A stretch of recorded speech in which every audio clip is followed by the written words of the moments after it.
बिस्मिल्लाहिर्रहमानिर्रहीम। अस्सलाम वालेकुम नाज़रीन, आप यूट्यूब चैनल देख रहे हैं। मैं इमरान खान हूँ। साबिक़ वज़ीर-ए-आज़म इमरान खान साहब ने एक स्टेटमेंट दिया है कि वो अपने ऊपर होने वाला जो भी ज़ुल्म है उसको माफ़ करने को तैयार हैं। हत्ता कि जो उनके ऊपर गोलियाँ चली हैं, इस मामले को भी वो माफ़ करने को तैयार हैं। जो आदम सवाती के साथ हुआ, जो शहबाज गिल के साथ हुआ, उसको भी वो माफ़ करने के लिए तैयार हैं। देखिए, इमरान खान साहब भी जानते हैं कि पाकिस्तान की एस्टेब्लिशमेंट का कारनामा है और इमरान खान साहब नहीं चाहते कि पाकिस्तान के इदारे कमज़ोर हों। पाकिस्तान एक ऐसा मुल्क है जहाँ पे पाकिस्तान की फ़ौज की बहुत ज़रूरत है, जोग्राफियाई नुक्ता नज़र से भी। और इमरान खान साहब ने एक दानिशमंदी वाला फ़ैसला किया है। लेकिन पॉलिटिकल पार्टीज़ माफ़ कर कर के यहाँ तक इस मुल्क को ले आई हैं। ये भी देखना पड़ेगा कि जब जब कोई डील होती है, जब जब ये कहा जाता है कि जनाब हमने माजी भुला दिया है, तो उसके बाद ये होता है कि वो माजी भुलाने का नतीजा ये निकलता है कि दोबारा से माजी को दोहरा दिया जाता है। इमरान खान साहब को अगर तो वो ये सोच रहे हैं कि वो माफ़ करने के लिए तैयार है, तो फिर उनको ये भी बंदोबस्त करना पड़ेगा कि आइंदा के लिए जिन चीज़ों की उन्होंने माफ़ी दी है, ऐसी गंदी हरकतें पाकिस्तान में दोबारा ना हो। लेकिन कोई भी किसी को माफ़ करे, यानी मैं उन लोगों में से हूँ जिसके साथ बहुत सारी डिफरेंट चीज़ें की हैं। मेरी फैमिली बहुत परेशान रही है, मेरे दोस्त अहबाब, मैं ख़ुद बड़े अजीबोगरीब हालात से हम गुजरे 8 महीने में। और एक पूरा इस्टेब्लिशमेंट का और एजेंसियों का और पुलिस का और एक अजीब सा नेटवर्क बना हुआ था, और उन्होंने काफ़ी हालात हमारे लिए मुश्किल पैदा किए। तो मैं ये सारी चीज़ें भूलने के लिए तैयार हूँ, मैं भूल सकता हूँ इसको अगर मेरा मुल्क आगे बढ़ता है तो। लेकिन एक चीज़ है जिसको ना हम भूलेंगे ना हम भूलने देंगे, और जिसके लिए हमें इंसाफ चाहिए, और वो है अरशद शरीफ शहीद का मामला। देखिए, हम में से सब यहाँ मौजूद हैं, किसी को मार पड़ी है, किसी को कम पड़ी है, किसी को ज़्यादा पड़ी है। 25 मई को जो जुल्म और तशद्दुद हुआ ख़वातीन के ऊपर, सबके साथ कुछ ना कुछ हुआ है। बहुत सारे लोगों ने माली नुकसान बर्दाश्त किया है, पाकिस्तान के अंदर कारोबार ही डूब गया। लेकिन इसके बावजूद लोग आगे बढ़ने के लिए तैयार हैं। लेकिन हमें अरशद शरीफ के लिए इंसाफ लेना होगा। ये वो सारी रेड लाइन्स हैं जो क्रॉस हो गई हैं कि आप किसी के लिए अपने पाकिस्तान की सरजमीन को इतना तंग कर दें कि उसको मुल्क छोड़ना पड़े, और फिर दयारे गैर में भी उसके लिए ज़मीन तंग कर दें कि उसको वो मुल्क से भी जाना पड़े, और तीसरे मुल्क के अंदर उसको कत्ल कर दिया जाए। इसकी माफ़ी नहीं हो सकती। इस मामले को जो है वो किसी मंतकी अंजाम तक पहुँचना पड़ेगा, और ये मामला ना हम भूलेंगे, ना इसकी कोई माफ़ी है, और ना ये मामला हम किसी को भी भूलने देंगे। आगे बढ़ते हैं ख़बरें।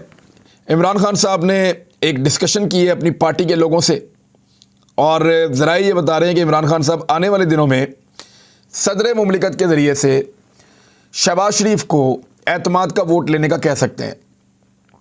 शहबाज शरीफ साहब को कुछ दिक्कत है उनके लोगों को लेकर, क्योंकि PMLN के बहुत सारे लोग पाकिस्तान तहरीक-ए-इंसाफ का टिकट चाहते हैं, और वो चाहते हैं कि पाकिस्तान तहरीक-ए-इंसाफ का टिकट उनको अगले इंतखाबात में मिले। अब जब उन्होंने ये देख लिया कि पंजाब और खैबर पख्तूनख्वा की असम्बलियाँ तहलील हो गई, आज के दिन में उम्मीद है खैबर पख्तूनख्वा की असम्बली भी तहलील हो जाएगी, वहाँ पे अहकामात जारी कर दिए गए हैं। तो एक चीज़ बड़ी क्लियर है, वो ये है कि वो जो लोग उम्मीद बांधे बैठे हुए थे कि शायद ये सेटअप लंबा चलेगा, उन्हें पता चल गया कि इलेक्शन बिल्कुल सर पे अब आने वाला है। अब उन्होंने इलेक्शन लड़ना है। PMLN के प्लेटफॉर्म से वो लोग इलेक्शन जीत नहीं सकते। तो कुछ MNAs ऐसे हैं जिनका ताल्लुक PMLN से है, कुछ ऐसे हैं जिनका ताल्लुक PMLN से नहीं है, कहीं और से है। इवन पीपल्स पार्टी के भी 1-2 लोग हैं, यानी ये इस तरह के लोग हैं, और कुछ आज़ाद भी हैं या सिंगल पार्टी के लोग हैं। मैं नाम अभी नहीं लूँगा क्योंकि फिर चीज़ें खुल जाएंगी, मुझे पता है कि वो कौन लोग हैं। तो चंद लोग ऐसे हैं जिनकी तादाद 6 से 8 के दरमियान है। वो 6 लोग तो मुझे कंफर्म नाम पता चले हैं, और ये भी मुझे क्लेम किया गया है कि 1-2 लोग और भी हैं जो राब्ते कर रहे हैं, और वो कोशिश कर रहे हैं कि यहाँ पे मामला हमारा तय हो जाए पाकिस्तान तहरीक-ए-इंसाफ के साथ, और अगला इलेक्शन हम तहरीक-ए-इंसाफ के साथ मिलकर लड़ लें। तो ये जो लोग हैं, अगर ये शहबाज शरीफ को छोड़ देते हैं, तो सदर मुमलिकत शहबाज शरीफ को कहेंगे कि जाएँ जाकर आप एतमाद का वोट लें। शहबाज शरीफ एतमाद का वोट नहीं ले पाएंगे।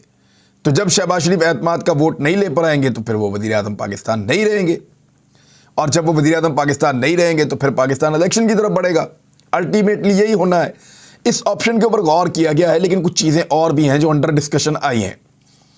नंबर एक ये कि अगर पीएमएलएन के कुछ लोग जो हैं वो अगर नहीं जाते वहाँ पे और एतमाद का वोट नहीं देते या वो इस्तीफे दे देते हैं कौमी असम्बली की नशिस्तों से, तो वैसे ही अक्सरियत ख़त्म हो जाएगी और एतमाद का वोट लेने के लिए कहा जाएगा। शहबाज शरीफ एतमाद का वोट नहीं ले पाएंगे और फिर दोबारा इलेक्शन होगा। जब दोबारा इलेक्शन होगा, वैसे तो पाकिस्तान में मजाक ही बन जाएगा, लेकिन जब दोबारा इलेक्शन होगा तो उस इलेक्शन में पाकिस्तान तहरीक इंसाफ का उम्मीदवार और शहबाज शरीफ का उम्मीदवार आमने सामने आएंगे। वहां पे तहरीक इंसाफ शहबाज शरीफ को शिकस्त नहीं दे पाएगी रन ऑफ इलेक्शन में। दोनों जो है वो 172 पूरे नहीं कर पाएंगे, लेकिन रन ऑफ इलेक्शन के अंदर सूरत हाल बदल जाएगी। अच्छा, इसमें एक चीज़ और भी है, अभी पीपल्स पार्टी ने भी पीएमएलएन से झगड़ा करना है, तो हो सकता है उस वक्त पीपल्स पार्टी अपने आप को अलग कर ले इस सारे प्रोसीजर से और फिर या तो पाकिस्तान तहरीक इंसाफ का वज़ीर आज़म बन के असम्बलियाँ तहलील कर देगा, तो या फिर शहबाज शरीफ साहब पीपल्स पार्टी के साथ अगर खड़े रहे और बाकी सारे उनके साथ रहे तो फिर बात बन जाएगी। एमक्यूएम ने भी अपने इस्तीफे जो हैं खालिद मकबूल सिद्दीकी को जमा करवा दिए हैं। 7 बंदे हैं उनके, तो 7 बंदों के उन्होंने इस्तीफे जमा करवा दिए हैं। एमक्यूएम के इस्तीफे जमा करवाने का मतलब यह है कि दबाव बढ़ाया जाए और कराची को बल्दियाती इंतखाबात से बचाया जाए। एमक्यूएम की पूरी कोशिश है कि कराची, क्योंकि एक बहुत बड़ा शहर है, बहुत बड़ा बजट है, बहुत सारा कुछ पैसा है उसके अंदर और बेशुमार वो सोने के अंडे बच्चे देता है, तो ऐसे शहर की मेयरशिप जो एमक्यूएम है वो अपने हाथ से जाने नहीं देना चाहती और उसके लिए उन्हें पता है कि ये इलेक्शन अभी हो गया तो हम फंस जाएंगे। सारे हथकंडे आजमाने के बाद अब एक रिपोर्ट आई है और ये जो रिपोर्ट है मैं आपको पढ़ के सुना देता हूं। कराची में शदीद सिक्योरिटी खदशात हैं, जियो पे छपी है। हसास इदारों की बल्दियाती इंतखाबात मुलतवी करने की सिफारिश। यानी सबसे पहले एमक्यूएम ने कहा कि इंतखाबात नहीं करवाने, फिर एमक्यूएम के सारे धड़ों ने इकट्ठे होकर कहा कि इंतखाबात नहीं करवाने, फिर ये अदालत में गए, अदालत ने कहा इंतखाबात करवाने, फिर सिंध हुकूमत ने इलेक्शन कमीशन को कहा कि इंतखाबात नहीं करवाने, इलेक्शन कमीशन ने उसको भी मुस्तरद कर दिया और आखिर के अंदर सबसे एंड पे हसास इदारे आ गए हैं। हसास इदारों की रिपोर्ट ज़रा आप सुन लें, फिर बात करते हैं इस पर।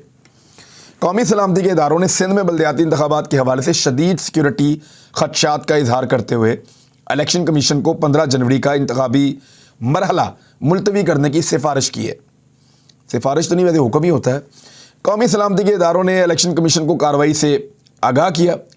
आज यानी कल की रात जो है वो शाम को इजलास हुआ था, उसके बारे में बताया गया कि सुबह ही इलेक्शन कमीशन के हुकाम को सिंध में बल्दियाती इंतखाबात के लिए सिक्योरिटी खदशात पर ब्रीफिंग दी गई और ये बताया कि 15 जनवरी के बल्दियाती इंतखाबात मुलतवी किए जाएं। कराची में 17 सिक्योरिटी थ्रेट्स पर भी गौर किया गया और बताया गया कि कराची में कलदम तंजीम बलूचिस्तान लिबरेशन आर्मी BLA और तहरीक तालिबान पाकिस्तान TTP के नेटवर्क मौजूद हैं। तो क्या कराची में लॉ इन्फोर्समेंट नहीं है? तो क्या कराची में पाकिस्तान की इंटेलिजेंस एजेंसीज नहीं है? दुनिया की नंबर 1 इंटेलिजेंस एजेंसी हमारे पास है ISI, और हम कराची के अंदर जो है अपने मुल्क के अंदर जो है वो बल्दियाती इंतखाबात नहीं करवा पा रहे। ये क्या बात हुई? यानी पाकिस्तान हमारा मुल्क है, कई मुल्कों के अंदर जंगों में इंतखाबात हो जाते हैं और यहाँ पे हमारे इदारे हमें ये कह रहे हैं कि इंतखाबात ना करवाओ। यानी लॉ एंड ऑर्डर की जिम्मेदारी उनकी है, पाकिस्तान के अंदर अमन व अमान का तहफ़्फ़ुज़, शहरियों की हिफाजत करना उनकी जिम्मेदारी है। अब ये तो वो नहीं कह सकते कि शहरी बाहर निकलना बंद कर दें, शहरी इंतखाबात में जाना बंद कर दें, शहरी जो है वो वोटिंग का प्रोसीजर रोक दिया जाए, तो फिर मुल्क ही रोक दें। फिर अगर दहशतगर्दी से इतना खतरा है तो ये पाकिस्तान के सिक्योरिटी के इदारों की जिम्मेदारी है कि वो लॉ एंड ऑर्डर को मेंटेन करें और दहशतगर्दी के खतरे को ख़त्म करें। ये उनकी रिस्पॉन्सिबिलिटी है। ये यानी ये तो अपनी जिम्मेदारी से भागने वाली बात हो गई ना कि दहशतगर्दी का खतरा है लिहाजा इलेक्शन भी ना कराओ पाकिस्तान में। फिर आइंदा आप कहेंगे कि दहशतगर्दी का खतरा है पाकिस्तान में जनरल इलेक्शन भी ना करवाओ। फिर कहेंगे पाकिस्तान में दहशतगर्दी का खतरा है, इलेक्शन बंद ही कर दो पाकिस्तान में हमेशा के लिए। तो फिर तो इस तरह पाकिस्तान में एक एक करके हर चीज़ बंद हो जाएगी। उस शहर के अंदर जो है वो इस वक्त गैर मुल्की क्रिकेट टीम मैच खेल रही है, गैर मुल्की क्रिकेट टीम वहाँ पे मैच खेल रही है और हमारे इदारे जो हैं वो डरा रहे हैं कि शहरी महफूज नहीं है। ये बड़ा अनफॉर्चुनेट है और ये वो चीज़ें हैं जो जमहूरियत को नुकसान पहुँचाती हैं। बल्दियाती इंतखाबात होने चाहिए, अवामी मुंतखब नुमाइंदे आने चाहिए, इख्तियारात की निचले सतह तक मुंतकली होनी चाहिए और फिर इस तरीके से पाकिस्तान आगे बढ़ेगा, वरना नहीं। वज़ीर आला खैबर पख्तूनख्वा ने असम्बली तोड़ने की समरी तैयार कर ली है, किसी वक्त भी वो समरी भिजवा लेंगे और ये मामला भी सीधा ही हो जाएगा। एमक्यूएम कह रही है कि इलेक्शन कमीशन सिंध हुकूमत के फैसले को तब्दील नहीं कर सकता। बहरहाल दबाव बढ़ाने के लिए और प्रेशर डालने के लिए एमक्यूएम वालों ने भी क्या किया है कि अपने इस्तीफ़े खालिद मकबूल सिद्दीकी को जमा करवा दिए हैं। और इससे पहले इलेक्शन कमीशन ने साफ सिंध हुकूमत को कहा था कि ऐसी कोई वजह नहीं है कि बल्दियाती इंतखाबात मुलतवी किए जाएं, अवाम तैयारी करें। अब आज 14 तारीख है, कल बल्दियाती इंतखाब है, तो अगर एक दिन के अंदर कोई शरारत करेंगे तो फिर ये तो ज़्यादती है। खबर मैं आपको बता दूं कि मैंने आपसे पहले कहा था कि इंतखाबात जो हैं वो अप्रैल की 5 से लेके 15 के बीच में कहीं हो जाएंगे। और पंजाब असम्बली की तहलील पर समरी आज रात दस्तखत होने के, कल रात जो है वो दस्तखत होने के बहुत इम्कान थे जब मैं ये वीडियो रिकॉर्ड कर रहा था। और 12 अप्रैल का कहा जा रहा है कि इंतखाबात होंगे पंजाब में, आम इंतखाबात 12 अप्रैल को होंगे। हो सकता है कि खैबर पख्तूनख्वा को भी इसके साथ मिला दिया जाए और दोनों सूबों में एक ही वक्त में इंतखाबात हों। और अगर PDM की हुकूमत में ज़रा सी भी अकल होगी तो वो क्या करेंगे, फौरी तौर पे असम्बलियाँ सारी तहरील करके पूरे पाकिस्तान में एक ही दफ़ा इंतखाबात करवाएंगे, वरना फिर उनको सहूलतकारों के ज़रिए से धांधली करने का भी मौका नहीं मिलेगा। राणा सनाउल्लाह साहब ने बड़ा क्लियरली कह दिया है कि जनाब ये जो निगरान वज़ीर आला बनेगा इसका फ़ैसला इलेक्शन कमीशन ही करेगा। यानी राणा साहब को इस बात का आइडिया है कि जो बंदे हमने देने हैं वो PTI ने नहीं मानने और जो उन्होंने देने हैं वो हमने नहीं मानने, तो इस किस्म के सींग फंसे हुए हैं। तो इलेक्शन कमीशन फैसला करेगा तो वो वैसे ही करेगा जैसा फैसला उनको कहा जाएगा कि वो करें, क्योंकि इमरान खान साहब बारहा ये कहते रहे हैं कि इलेक्शन कमीशन हमेशा लाइन लेता है राइवेंट से या PDM की जमातों से या न्यूट्रल से या एस्टेब्लिशमेंट से। वो एस्टेब्लिशमेंट का दिया हुआ आदमी है, उनका ये कहना है। कुछ खबरें हैं जो बहुत अजीब सी हैं, मैं आपके सामने रख देता हूँ। नंबर 1 तो ये है कि महंगाई की शरह में मुसलसल इजाफा हो रहा है। इस हफ्ते जो महंगाई की शरह है वो 31.7% की सतह पर पहुंच गई है। हफ्तावार जो महंगाई का डाटा आता है उसमें 31.7% महंगाई की शरह पहुंच गई है और ये पाकिस्तान में 50 साल की तारीख दोबारा तोड़ दी है इन्होंने। इस लेवल पे पाकिस्तान में महंगाई को लेकर चले गए हैं। दूसरी जानिब जो ओवरसीज़ पाकिस्तानी पाकिस्तान में पैसा भेजते हैं जिससे पाकिस्तान को फ़ायदा होता है, पाकिस्तान के ज़खायर बढ़ते हैं, ये जो रेमिटेंसेस जिनको हम कहते हैं, ये 19% डाउन हो गई हैं पिछले दिसंबर के मुकाबले में। यानी जो भी दिसंबर गया है, इस दिसंबर में पिछले दिसंबर की निस्बत 19% डाउन रही हैं। और ये असद उमर साहब ने इसको ट्वीट भी किया है। और 50 साल की बदतरीन जो है वो इस वक्त महंगाई चल रही है। एक और ख़बर है, बैंकों से अगर डॉलर ना मिले तो पेट्रोलियम मसनूआत की किल्लत पाकिस्तान में पैदा हो जाएगी। OCAC में ये जारी किया गया बयान। बैंकों की जानिब से LC खुलवाने का मसला शिद्दत इख्तियार कर गया है। ऑयल कंपनीज एडवाइजरी कौंसल, उनके मुताबिक बैंकों से डॉलर ना मिले तो मुल्क के अंदर ईंधन की किल्लत पैदा हो जाएगी। फिर तेल यानी पेट्रोल डीजल ये नहीं मिलेंगे आपको मार्केट के अंदर अगर डॉलर्स का मसला हल ना किया गया तो। दूसरी जानिब जिन डॉलर्स को लेकर कुछ भिखारी दानिश्वर बगलें बजा रहे थे वो डॉलर्स उन्हीं मुल्कों के पास रहेंगे।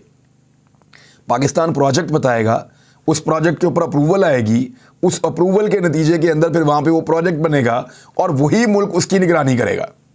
ऐसा नहीं होगा कि वो पैसे आपके बैंक के अंदर ला के रख देंगे और आप वो पैसा इधर इस्तेमाल कर लें या इधर इस्तेमाल कर लें, ये आपकी मर्जी है। वो हमारा पैसा नहीं है, वो उन मुल्कों का पैसा है और वो मदद के नाम के ऊपर कर्जा भी दे रहे हैं, कुछ वैसे भी दे रहे हैं थोड़ा बहुत, लेकिन ज़्यादातर वो कर्जा है और वो अपने तरीके से इस्तेमाल करवाएंगे। वो पाकिस्तान के ऊपर उनको ट्रस्ट नहीं है।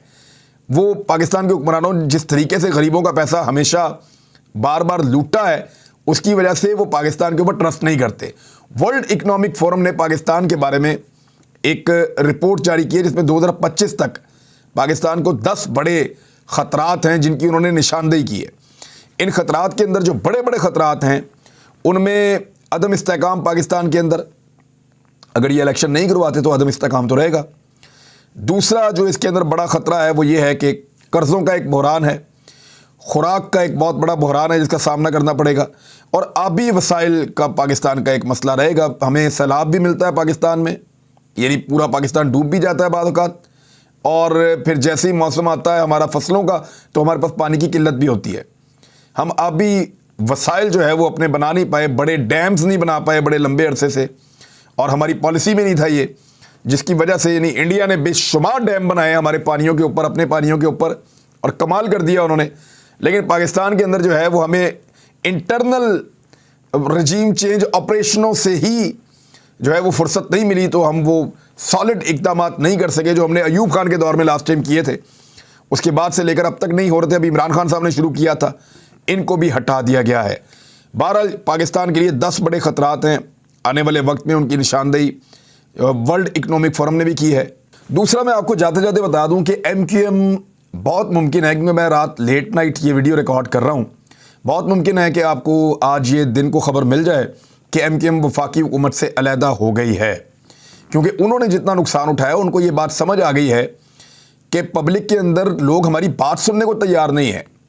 जितना नुकसान हमने उठा लिया है, यानी हो सकता है कि वो शायद कोई ऐसा गेम कर दे कि हमने इस्तीफे जमा करवा दिए हैं, या हम हुकूमत से अलहदा हो रहे हैं, या हम अपोजिशन बेंचों पर जाकर बैठ रहे हैं, ताकि 15 तारीख को थोड़ा सा जो वफाकी हुकूमत का गुनाह है वो उनके ऊपर से उतर जाए और थोड़े से वोट उनको मिल जाएं।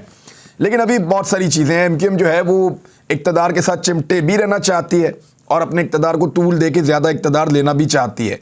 तो वो कोई गिमिक करेंगे, हो सकता है आपको आज के दिन में कोई खबर मिल जाए, सुबह सुबह या किसी और वक्त। लेकिन अब तक के लिए इतने, अपना ख्याल रखिएगा, अपने इस चैनल का भी। अल्लाह हाफ़िज़।